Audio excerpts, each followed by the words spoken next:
Hey YouTube, welcome back. I got some requests from people who wanted to know what I look for when I'm walleye fishing. I'm currently going to school up here in the Moorhead, Fargo area. So I get to fish, any of these lakes really that I want.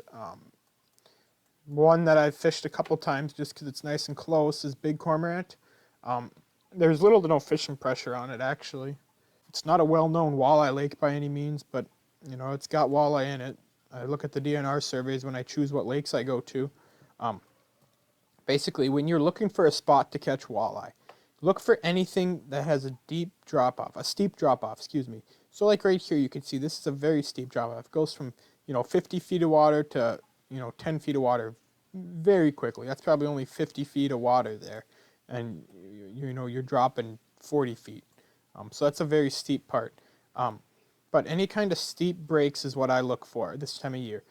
Another big thing is you need to focus yourself in that, 18 to, I'd say, 24 feet of water. You don't want to go much shallower than that, and you don't want to go much deeper than that.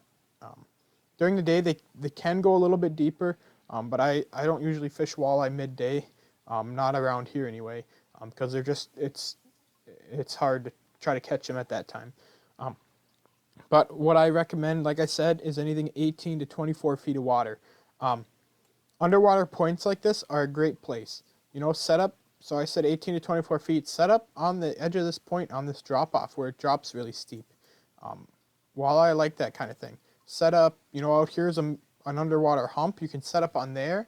If I were to fish around here, I'd fish this little channel right here, actually, or this little, valley in between these two higher points.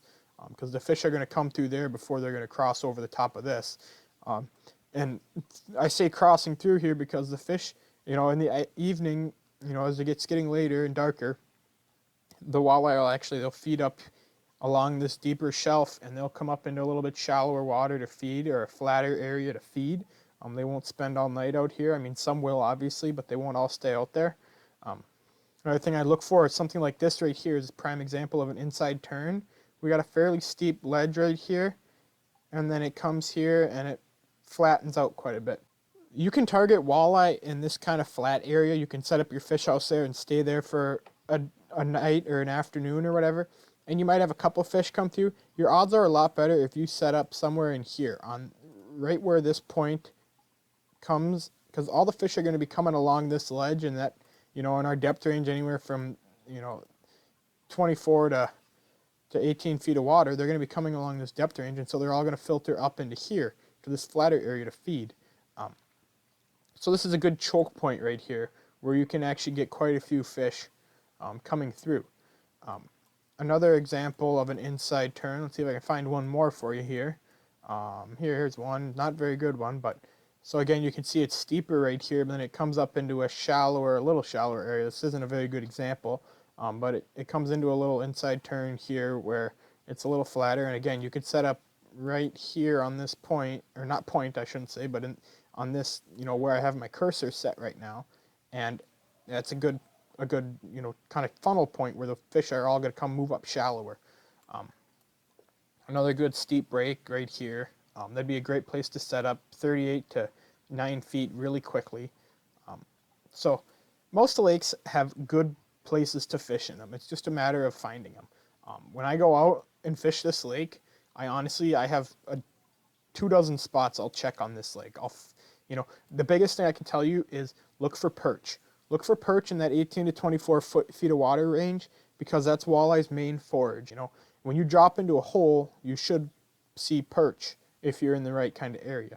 If you don't see perch, keep drilling, keep looking. I mean, I don't want to say that there's not going to be any walleye where there's not perch, but if there's no perch around, the odds are the walleye aren't going to be there, because that's what they eat. Again, that's their main forage. So, look for perch, and then once you see all those perch on your screen, when I'm fishing, I'll have perch, chasing my lure up and down, and once you see all those perch move away, get ready. It could be a walleye or pike coming in looking for an easy meal.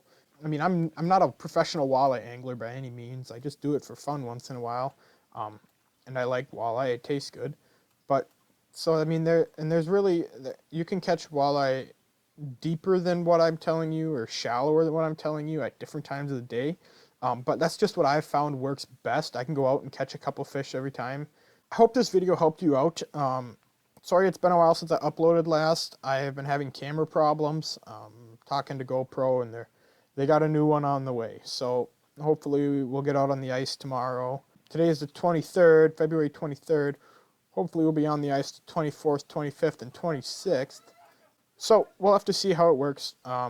Like I said, I'm trying to get on a regular upload schedule. You know, I'm trying to upload for you guys at least once a week. But unfortunately, being in college, I can't always make that happen. So I should have a bunch of good content coming up for you guys. Hopefully I can get on some fish tomorrow. We can make a good video about that.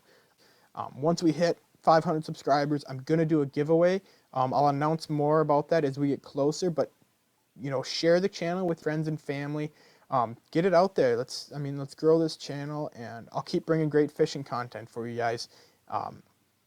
Make sure you hit the like button and subscribe if you're not already.